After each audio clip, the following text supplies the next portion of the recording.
Hey there, welcome to the Emotional Revolution podcast. I'm Kayla Birch, and I'm here to help you break free from those emotional patterns that keep holding you back so you can step into alignment, reclaim your confidence, and create the life and business you've been dreaming of. So let's get started and begin your journey to emotional freedom.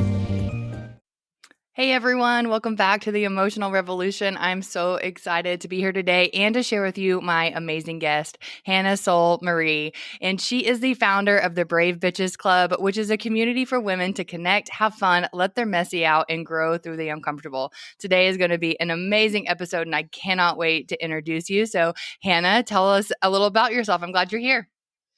Thanks so much for having me, Kayla. This is awesome. I had you on my podcast too, and so I loved getting to know you. And I'm excited I get to be here and share a little bit of my story. So I appreciate that. Yeah, so a little about me. I founded the Brave Btches Club because I had experienced years of not really having solid relationships with other women, not really feeling like I needed it, also not really knowing how to go about it. And so I started, once I kind of went through that journey of really pursuing friendships, really pursuing those dynamic, deep relationships, I realized what a treasure they were to my life and to my soul and to just how it permeated every single aspect of my life. And so I started hosting events. I was like, we need this, ladies. We more women. We need each other, and we need that connection. And so, I just started doing in-person events, and now I do online and in person. And just it's such a magical, fun thing that I do, and an amazing journey I've been a part of. Oh, that's awesome. That's so great. So I'm kind of a recluse. Like I like my space. I like my house. I do everything from home. I even school my kids from home. So like I like everything at home. And I don't want to say I have a hard time building community, but it's not always a priority for me. So I have my close group of friends, and it's very few people that I actually like confide in. So what was that like for you? What was it like when did you realize that you needed, or it was something that you valued and needed to bring into your life? Yeah, totally. Well, it kind of started with, so I grew up in the Christian church. I left the church when I was 19 after I was in a pretty bad relationship, engagement that broke off. And me leaving the religion was not just me leaving a belief system. It really meant I left my community, I left my identity, I left my entire sense of self and sense of safety in the world. And what really happened is like majority, if not all of the people that I was connected with my entire life, I never really heard from again once I left the church. And so I felt this sense of betrayal and this sense of wanting to protect myself, right? And so what I did was for years, I decided I didn't need anybody. I was like, I don't need friends. I don't need community. So much easier if I can just live life on my own. Sure, I'll have like acquaintances and people I hang out with, but I don't need to get deep with anyone because for me, that's going to protect me. That's going to keep me safe. And so another way I did that too was like through people pleasing, through shaping myself to be this kind of ideal, happy person with everybody I would hang out with. Because I've always been a social person, even when I wasn't going deep. I'm very extroverted. I love connecting. I love hanging with people. But during that time, like I spent so much time shaping myself to be someone that was going to be liked, someone that was going to be perceived a certain way. And what I didn't realize is that that's not sustainable. It wasn't for me, at least. I reached a point where like I was craving growth in my life. I wanted to move to the next step. I wanted to improve my life. I wanted to love my life more, really. And I felt like the thing that I could start with was to connect, to make friends and to reach out into my community. And so how I started doing that was just like, well, first I started apologizing to people. I started reaching out to friends where I'd known had been a crappy friend. I said, I'm so sorry. Like this is what I thought. This is who I want to be. This is who I was. And then I started reaching out to people and being like, okay, I really like your vibe. Can we hang out? And it was nerve-wracking and scary, and I didn't know what I was doing, and I didn't know like how do I make a friendship? How do I actually do something that feels fulfilling? And but I really felt like the key was if I can be honest, if I can be myself, if I can just show myself who I am, then hopefully the people that like that are going to be attracted to that, and hopefully the people that don't aren't. And so it was messy and complicated, and I made a lot of mistakes, and but just being willing to do that, it really did like change my life, like not just my friendships. Just that's when I met my husband, And I don't think I would have met my husband and got married and had the relationship I have if I wouldn't have kind of gone on that journey of being like, okay, I'm going to be open, I'm going to be vulnerable. And it was scary and also it was so amazing and cool. And so that's why I created Brave Bitches, because brave to me is so important, because you have to be brave. Like, you have to be brave to connect. You have to be brave to do anything that you want in this life. But intimacy in and of itself, I think, is something that can feel really complicated and messy, or not accessible. And I think bravery is like the key to that, to stepping into that.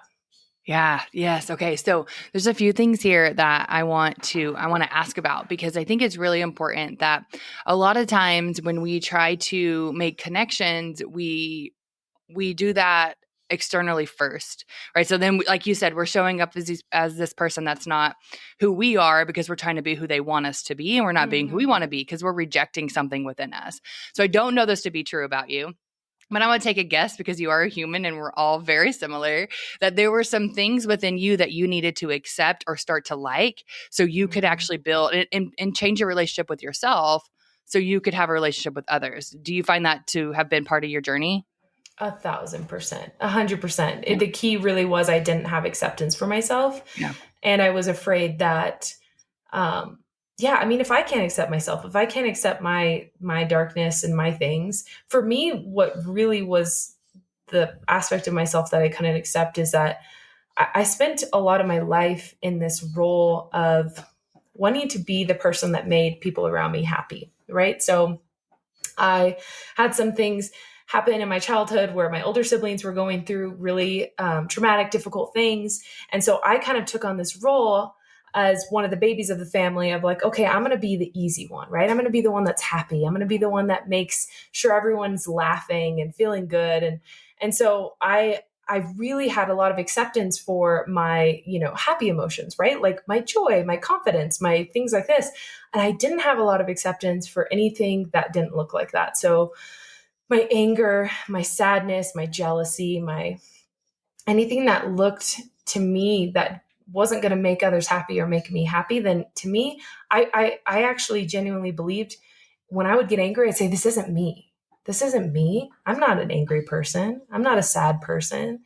And so I had this complete rejection of the fact that, like you said, we're human, right? Like we experience the vastness of all of this. And when I decided to reject those things and decide they weren't allowed, that meant that the people around me weren't allowed to see them. Right. And so I'm a big crier. I cry a lot. And most of my life I've been a crier. But you'd be amazed how many friendships I had and relationships that they never saw me cry, which to me blows my mind now, because like my husband sees me cry like 3 times a week. Like I cry when I'm happy, when I'm, I cry over everything. And but that's just such a reflection of the fact that I felt so unaccepting of that, so unwelcome to it. Like, and that's why when I had friendships from when I was younger, or when I would start a friendship, when things got difficult, right? Or someone would have a conversation with me that made me feel angry or made me feel sad, or I needed to have a conversation with someone because they did something that I was angry about. I thought, well, a relationship isn't supposed to have this. Relationship's not. So I would reject the entire relationship because I couldn't accept it in myself. So why could I accept it in the relationships I had? And so by rejecting those, I would just walk away. I would avoid conversations. I would avoid these things. And so it's, I just see the root of all of that totally was just my inability to say, yeah, you got darkness, girl. You got some issues. You're a little messy. You're not perfect. And yeah, so it really comes from the self before I could come out and have that Yeah. experience with others. So what was that kind of like moment where was there a moment, or was it just general awareness? Like, I have to shift this. Like, what made you start to change and work on that relationship with yourself? Yeah, I think it was mostly that I felt unhappy with my life the way it was. And, I felt unfulfilled. I felt alone. I felt lonely a lot. Like I was surrounded by a lot of people and but I didn't feel like anyone knew me, that anyone could actually, and I didn't really want them to know me at that time either. But it kind of got to this point where it was more exhausting and more scary to not face that stuff and not, approach it than it was to say, okay, like I really value joy. I really want to enjoy my life. I don't know if you know the Enneagram, but I'm an Enneagram 7, right? And so a big passion of sevens, right, is to enjoy life, to not miss out on anything, to really pursue that, right? And so, but I hit this point where I was like, I want real joy. I don't want this fake little bit that I get for a little bit and passes, and then I'm down in the dumps again for, weeks or days. I want joy that actually feels sustainable and feels real. And so, yeah, I started diving into all the self growth stuff. I was reading the books, listen to the podcast. I was jumping in. And so I'm like, please, everyone give me all the resources so I can learn how to like have real joy, and yeah. And then also I have to give a lot of credit to my husband, because when I started dating him, he has full acceptance for his entire range of emotions. Like I've never seen someone who's like, yes, this is me. I get angry. I get sad. I get this. And so seeing someone who's so unabashedly just embracing who he was and all aspects of him, including his messy dark side, like that was also a huge eye opener for me to be like, oh, I actually have permission for this. This is cool. Yeah. Yeah. So, what were some of the things that helped you? So, you dove headfirst into it, and you knew that you needed to have the acceptance. So, you went into all the self help. I mean, that's a Mhm. whole thing in and of itself, right? So, what was it that you found the most helpful? And I know it's hard to pinpoint one thing, but what would you say were the things that really supported you? Totally. Well, I had a couple significant things in my life. The first was I went to Nepal and I stayed in a monastery. And I faced a lot of my shit there. Like Mm. I realized how much anger I've been holding on to from like religious trauma, from relationships, just things like that. And it wasn't until I was faced in the monastery, where you would think this is the most peaceful, calm, you know, place in the whole world, which it is externally. But internally I was a mess. I was so angry. I spent so much of my time in this gorgeous, beautiful place feeling so angry. And it was through realizing that I hadn't faced some of the things that I had hurt me from my past. I hadn't faced some of the things that I was holding on to. And I had a lot of conversations with my husband about it. And we talked through, like, why do I feel so angry? What is going on this? So that was a huge part of my growth, was spending time in the monastery, which I know not everyone can just go stay in a monastery for 3 weeks. Like Mm. this isn't like a practical advice, but I think more so what was healing about that, and something that anyone can really take, is that when I did feel this emotion that didn't really make sense for my external situation, it didn't make sense, right? For me to feel all this, but to just allow it and stopped and said, got curious. Why? What's going on here? What is this whole messy thing happening in my mind and heart that I'm so detached from because I haven't allowed for it?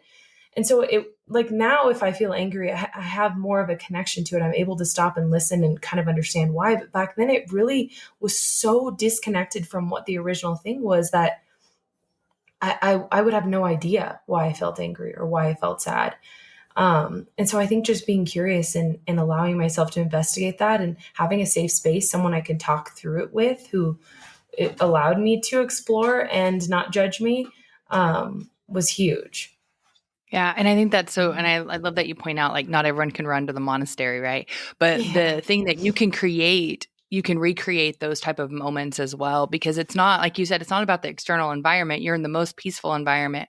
The difference is that we create these moments in our life every day anyway, especially if you're on this path.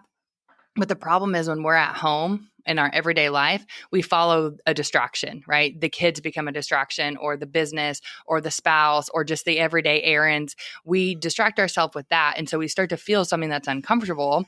And so then we just follow that path instead of just going deeper into it being uncomfortable. So we have to be willing to stay uncomfortable in our everyday life, which most people aren't, because I don't have time for that. I don't have time for Mhm. this.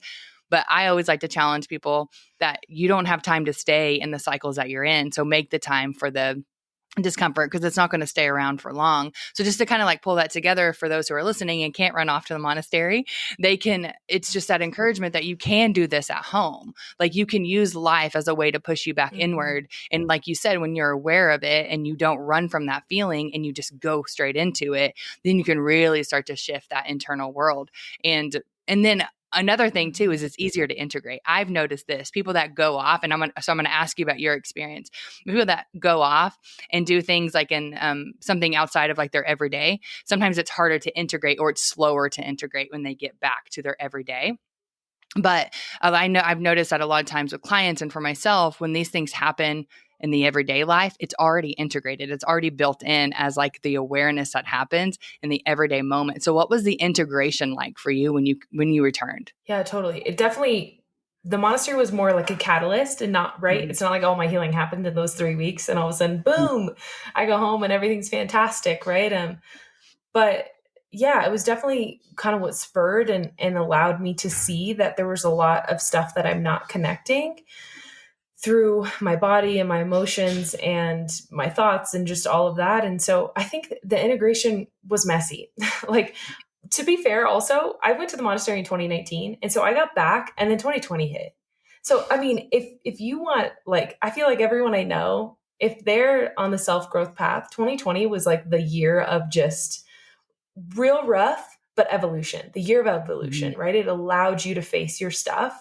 And so I also feel like I can thank COVID for that. Like, Yeah. that was my integration time, was having to face my own stuff. Like, I couldn't run away. I didn't have a lot of distractions. I lost my job. I lost, I was living in a van at the time. And so I lost my home. I couldn't live in my van anymore. We couldn't use the gym to shower. We couldn't, work at a coffee shop.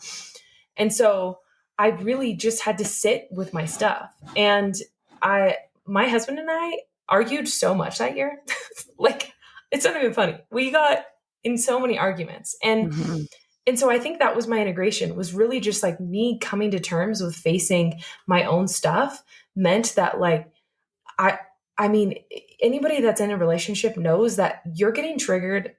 That's just what it is. Being in a relationship is to be triggered because it is to face all of your own stuff, right? And so I feel like that was, for me, was facing all my stuff through the relationship I was in, through the arguments that we had, through the disagreements and the messiness and the being alone, which is not easy for my extroverted little self to not have any friends or connections during that, few months.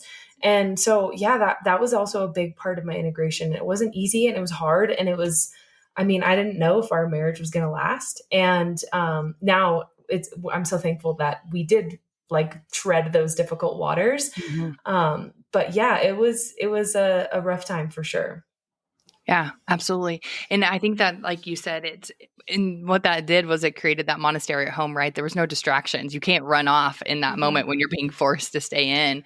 And so you mentioned work. And so I'm curious to know, like, with your business, I don't know if you were working for somebody else or working for yourself, but what has this healing journey been like in relation to your business? Yeah. Oh my gosh. That's another thing that it's like triggers after triggers. I Mm-hmm. just feel like, I mean, anything that you're doing, I feel like I have a relationship with my business, right? So it's also that you're just getting faced with all your insecurities and, anything that you thought you healed, then all of a sudden you're like, well, there's a little bit of gap there where it's not totally healed, and yeah, I mean, at the time when I lost my job in 2020, I was working for someone else. I was doing admin work and for a health company.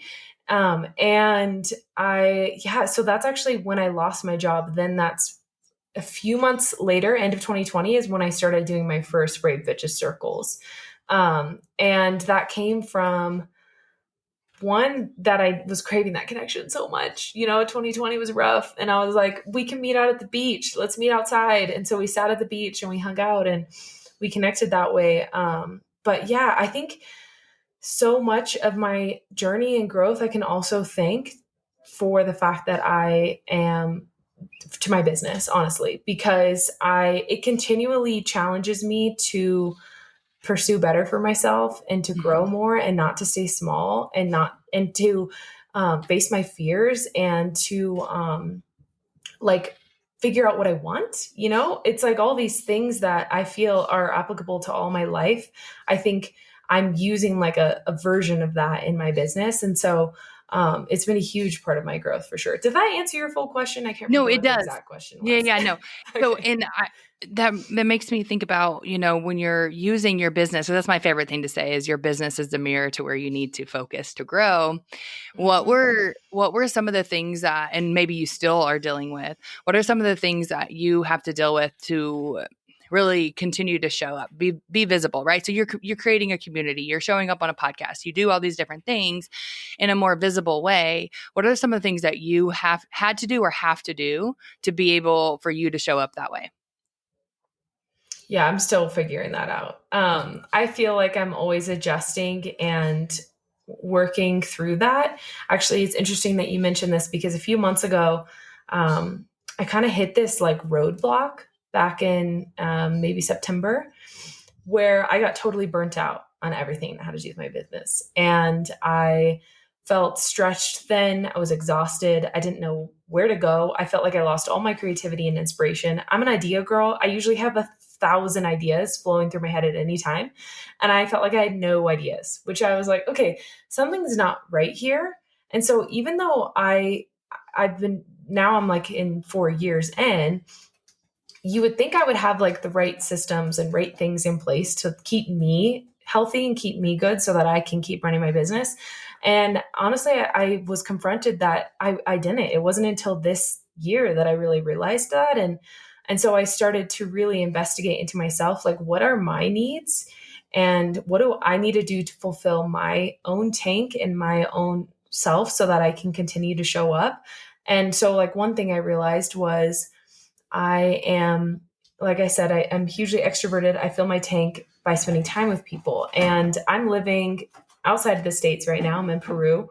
And so my social, environment's a little different. People live here for a couple weeks and then they're gone, or I'm connecting with people online. And I realized I was showing up to all of my events with this like need for the events that I was hosting to satisfy me. And so I kind of realized I felt like I was that girl that like really likes this boy and wants to date him so bad, but like is like so desperate for it that the guy's like turned off. It's like, Mhm. okay, all right. Like you don't need me to call me every hour.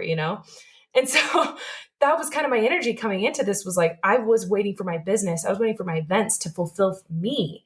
And I think that I was turning off other people who were like, I feel that energy. I feel this desperate need. You're not coming in full. You're coming in needing something from me. And so I started to reevaluate what do I need. And so like now I am prioritizing in my weekly time. I've joined a couple groups where we meet twice a week and we talk about our businesses. We talk about life and I connect with them and it fills my tank. And I also am collaborating with the creation of the events. So now I'm having co-hosts with all the events I'm hosting.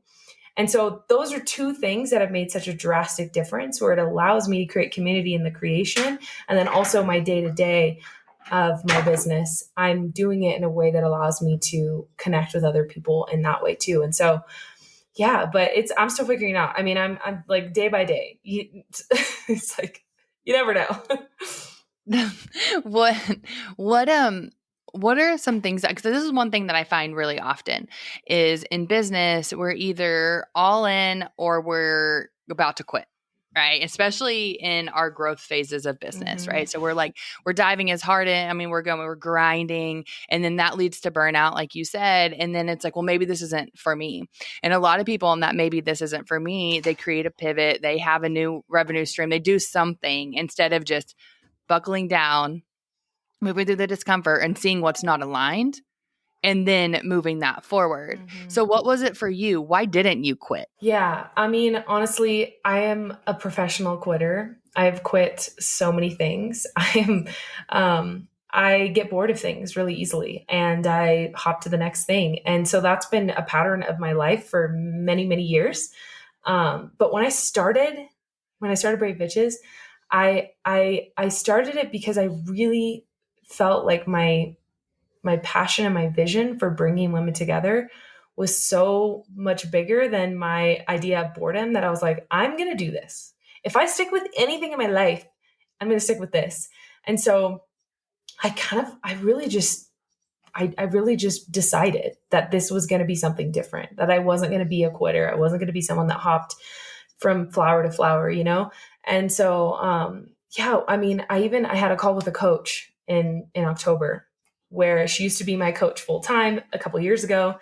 And I did a one-off call with her in October, and I was just talking to her about how burnt out I was. I didn't know if I wanted to do it anymore, but that I still felt so sure that I wanted to create community for women. And I was like, I still feel so sure of that. But I also don't want to do anything that I've done. I don't want to talk to anyone right now. I don't want to do anything. But I also still feel so sure. And so that's like really the thing. Is I was like, I can pivot, I can change. I can feed my little like boredom heart that gets tired of things. But I know that I can still keep that core desire, that core passion alive. And so I just there wasn't an option for me to quit. It just my heart would just crumble if I did. And that's a really beautiful way to explain that, because it's such an alignment with what you wanted. And so you wanted to keep moving forward with that. That's, what it really sounds like. And I think that's really amazing. But I think it's really important to recognize too that let's just play pretend here, because I know people out there who are really passionate and they're listening right now and they're really passionate, but they are at their absolute dead end. Like they can't do it anymore. And I'll say this, I'm a professional quitter. I have started over so many times. Every time and my problem is that when I get momentum, so it's not when things are going bad, it's when things are going really well for me, that's when I would be like, I would stop. I would be like, something in my brain would be like, you can't sustain this. People are going to find out you're a fraud, you're a phony, all of these different things. And that has been my cycle over, no matter how passionate I was, no matter how many times I told myself I wouldn't quit, no matter how many, I justified it every way I could. Oh, I'm doing this for my family, or, oh, this is better here. Oh, like all of these different things.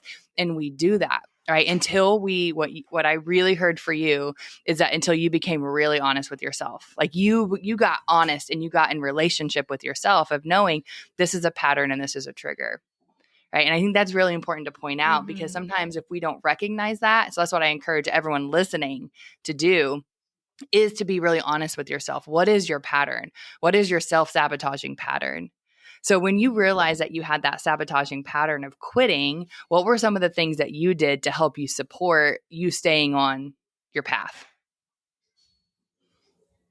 Yeah. I mean, I feel that a huge one is having people around me that are also pursuing their passions and, doing the hard thing.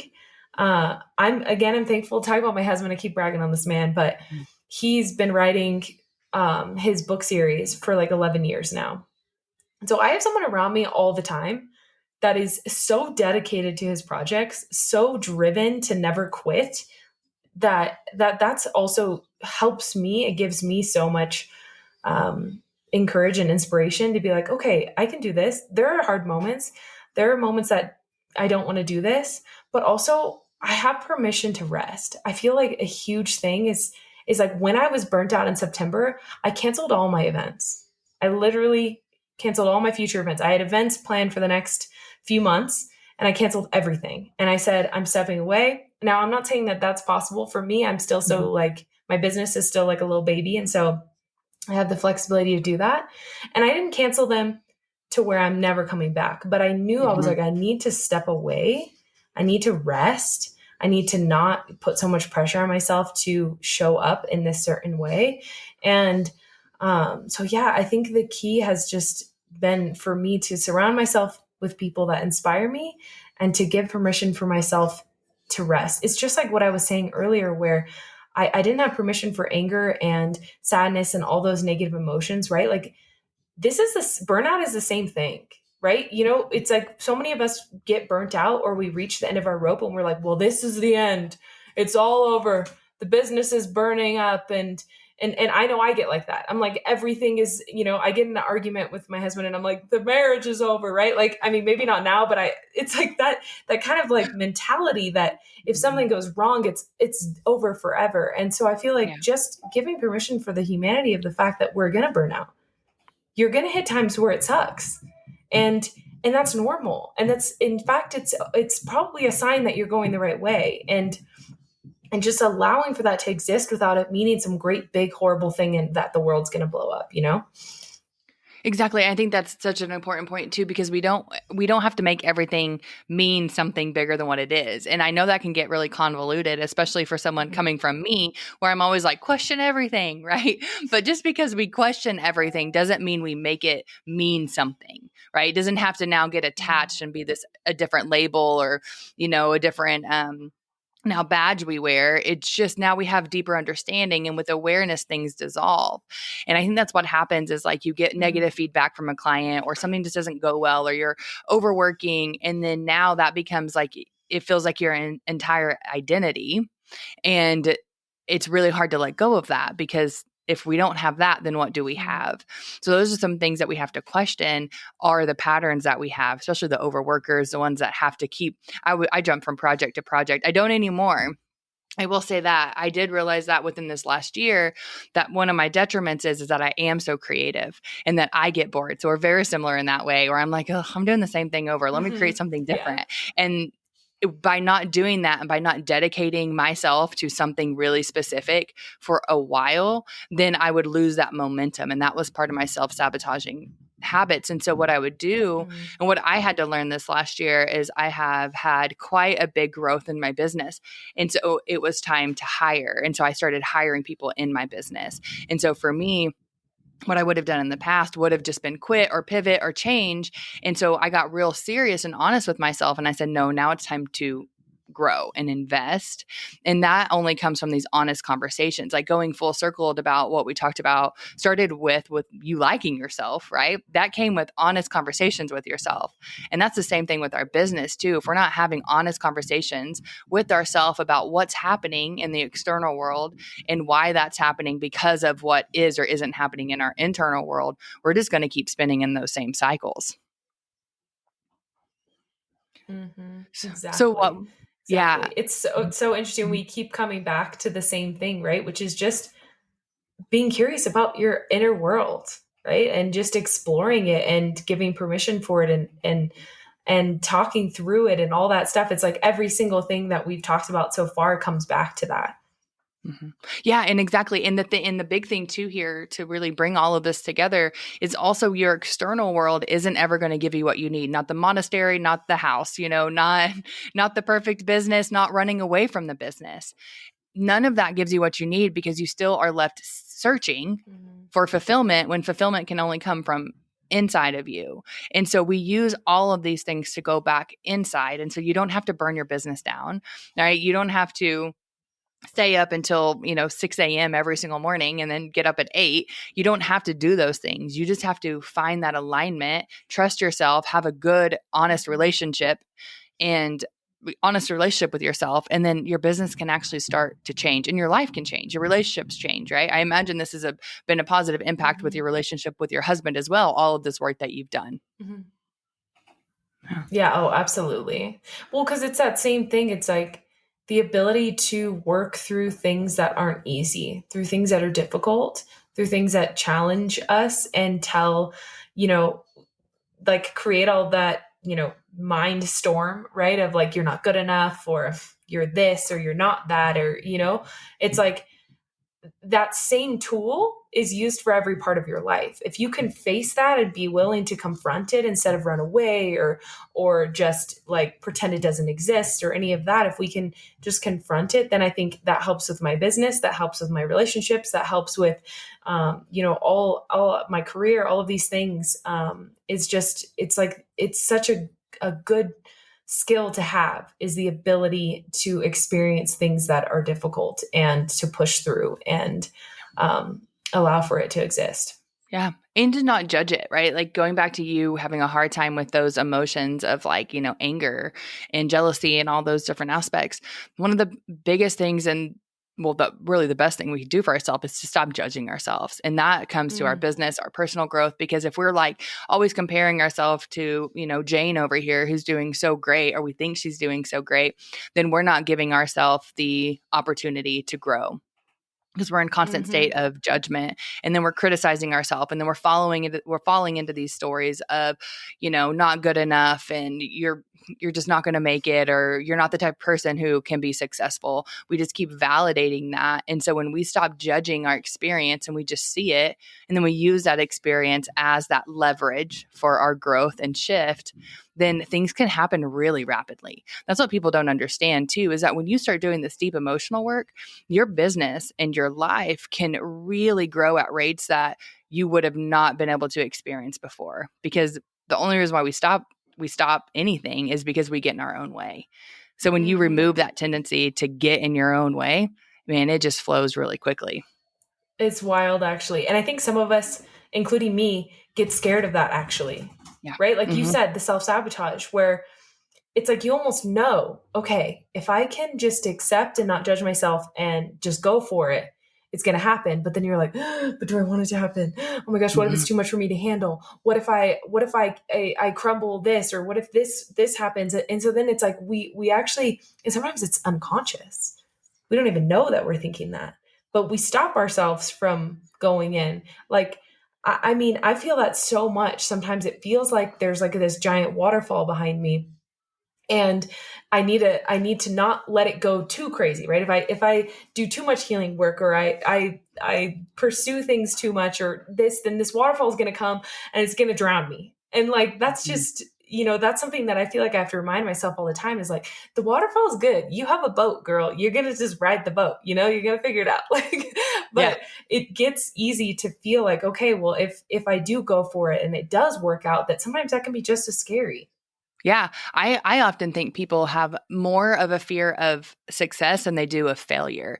I say this all the time because we face failures all the time in our life. I mean, how many times did it take us to walk, right? We failed, we just got up and did it again, right? We're very familiar with failing. And that's why I think we stay in sabotaging cycles, is because it's so familiar to not succeed in whatever. And so that's just so much more of a known, and there's so much safety in that people don't like to admit, but it is very much wrapped up into it. But there's a lot of times the success is so unknown. We don't know what it's like at the next level of success because we've never attained it.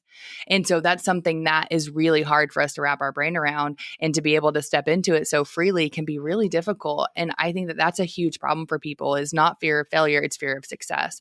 And then it's fear of success and then loss, right? So now I get a level of success and then I lose that. Then I validate all these other experiences, or I can't sustain it, or I burn myself out. And you just go into all these stories, and it's like, girl, just step into that success and figure it out along the way. Like you've done all the time. Like you've gone through your worst days. You can continue to do that.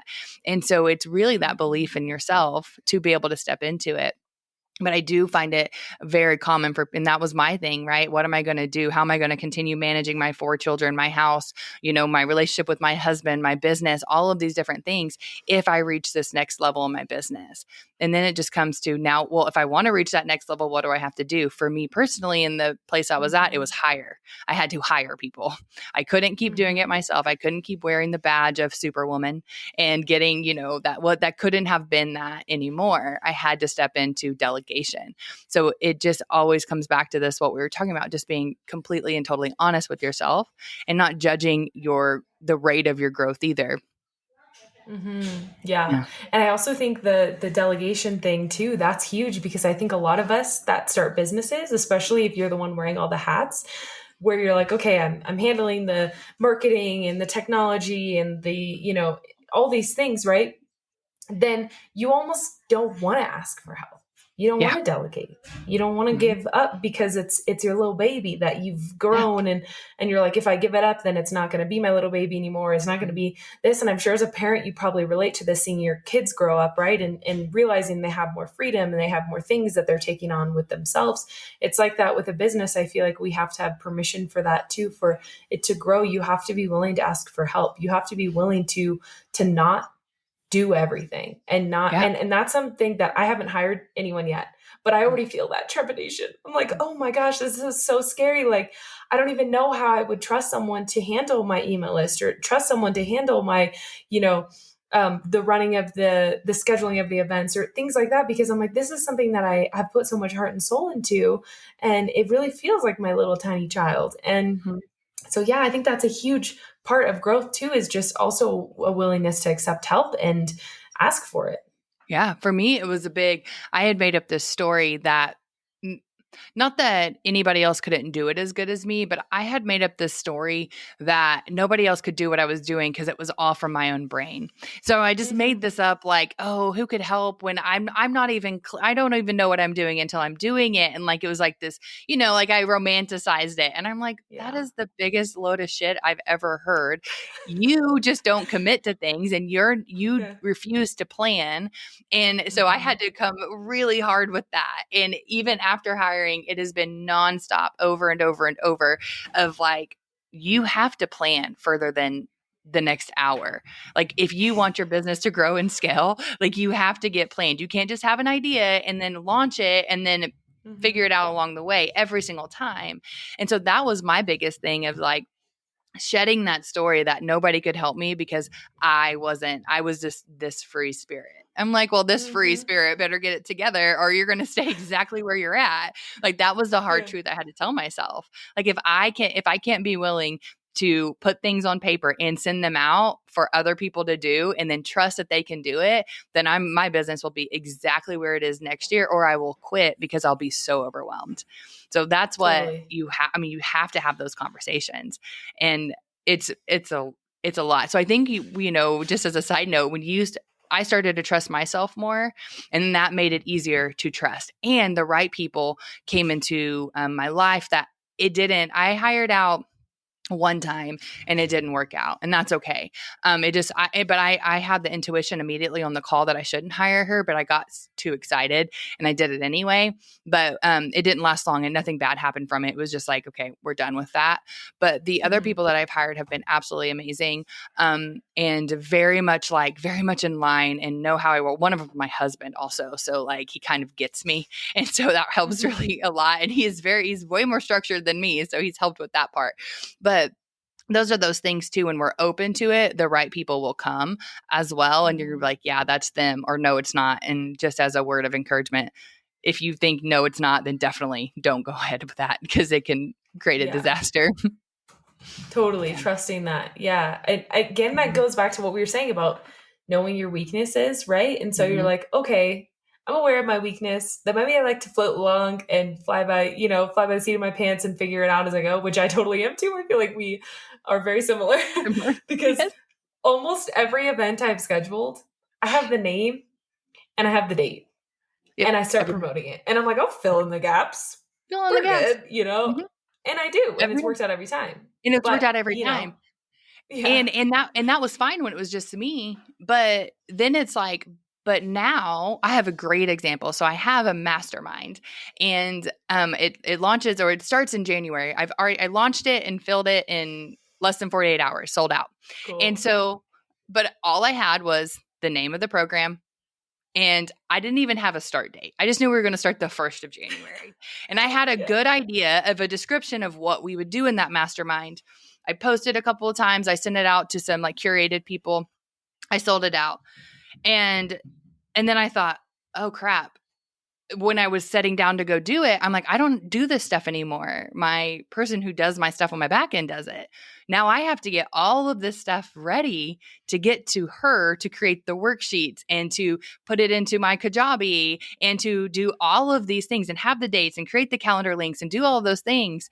And I was like, oh, that's why I have to be more planned. So I can be all this free Mhm. spirit, but then I have to rein myself in and say, well, if I don't want to end up having to do this at the last minute, then I have to plan it out. So that was like a huge Mhm. thing for me of like, okay, I get it now. Like Yeah. this is to my detriment, and it will be to my detriment because I've been able to focus on so many other things like I'm getting my coaching certification accredited. And that only came from me allowing and going against my weakness, which is scheduling, and leaning into someone who could help me. And so this is like one of those beautiful things that we think we're stuck or we think we're spinning, but we're not. We're just to a place where we have to stop, have change our relationship with what we're doing and be honest with ourselves to change our Mhm. relationship and our story and our narrative and our patterns that we have. Yeah. Yeah. Totally. And it's doable. It's just Mhm. you have to be willing to admit it and realize, and I mean, I worked for a small coffee shop before, and this was years ago, and like the owner never wanted to admit that they were not an organized person. I'm like, you need to admit that so you can hire someone who's organized, or you can, like some way outsource, right? And I think there's so many of us that do that we want to be like, nah, we got it, I figured everything out, right? But like, if you can actually admit and acknowledge, okay, this is my weakness, here's how can I fill those gaps, then I feel like that's where we allow for growth in our business. Absolutely. And this is a thing that I really encourage people to do. I love that you framed it like that. You have to ask for your weaknesses. I have a funny story I like to share. I was Yeah, go hosting a for it. retreat, and I have somebody who's also my best friend that helps me in my business and my planning for my retreats because, I mean, I am me and she knows that. Okay. So we were there. We're at dinner for the first night. The retreat people for at the conference center came up. They gave me the master key to everything. They gave me the master key. And I look around and Nikki's not there. And I was like, crap. Okay. So I have the key. I'm like, I can do this. I can hold this key until I get to Nikki. I freaking left that key on the return tray. And I get back 15 minutes later. I see Nikki and I'm like, I have the key. And I'm like, where's the key? And I have to go all the way back to the cafeteria, and I'm looking and I'm like lifting up trays, and they're like, did you lose something? And I was like, a key. And they were like, it's over there. And they saved it. And I was like, within 10 minutes, I lost the key. So I walked right back to her and I said, here's the key. This is for you. And she kept it the whole weekend as it should have been. Yeah. Because I was like, I had no business having that key to begin with. And everyone knows it. And so there's no shame in that, right? I don't care. I lost the key. It was very expected. But that's the difference is that like the more you try to hide your weaknesses in your business, the bigger they're going to be. The bigger they're Mm, going to be and the bigger challenges they're going to be and that you're going to have more struggles instead of just admitting it, saying, I'm not good at organizing. I'm not good at this. I'm not this. And then we mhm. can hire, manage whatever we need to do, build a skill. You can get competent yourself. It's not always hiring out, right? But Yeah, it's things that you can do to make it work better for you. But this all comes back to just, you can't do this work or you're just going to keep hiding your weaknesses, or weaknesses we'll call them. But you're going to keep doing that until you get honest with yourself. totally. But also, Yeah. I was just thinking as you were talking, is like, it's so easy to say now in our journeys to be like, yeah, Mhm. you need to face your weaknesses.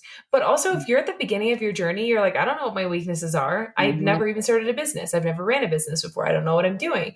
And so, your weakness is going to be like, oh, okay, I don't know how to run a business.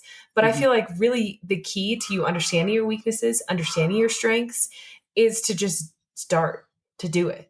Right. Yeah, And so absolutely. it's like you kind of have to fumble your way a little bit. You have to Mhm. fall down a few times. Like you said, as a toddler, you have to be willing to make those mistakes. And then from there, those weaknesses are going to make themselves loud and clear. And I- as long as you're willing to see, right? But it's like you're not going to know that until you go for it first. And if we're trying to, like, before we start a business or at the beginning of a business, to figure out our weaknesses now, be like, okay, if I can figure all them out now, then maybe I Mhm. can prevent all problems. That's just impossible. And so it's like Exactly. you kind of just have to go for it a little bit, at least fly by the seat Mhm. of your pants a little bit and go. And then from there, those things will make themselves apparent, and you can adjust and tweak and learn what you need to learn, outsource what you need to outsource. But like, that's something that I feel like I am so thankful that I am naturally that person that just jumps in, because I think that that's can be a really, really stuck point for so many people, is like they want to solve all their problems before they even start. And then Mhm. you never start. You just can't start, because that it locks you up, right? Like, and so you can't have your focus on the weakness. You have to have your focus on just the doing of it and allow what comes to come, and then learn from that.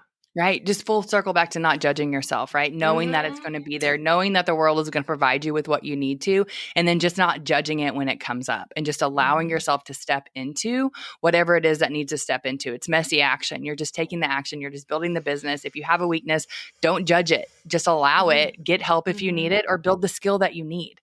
There's so Yeah. many different ways to approach it. And so we're really wrapping up this episode here today with not judging yourself, because I could keep talking Right. forever. We So really not could. judge exactly, not judging yourself and being honest and truthful with yourself. So if you were to give those that are listening, like just like your your best advice of how you think that they could really grow? It could be personally or in their business. What would you tell them?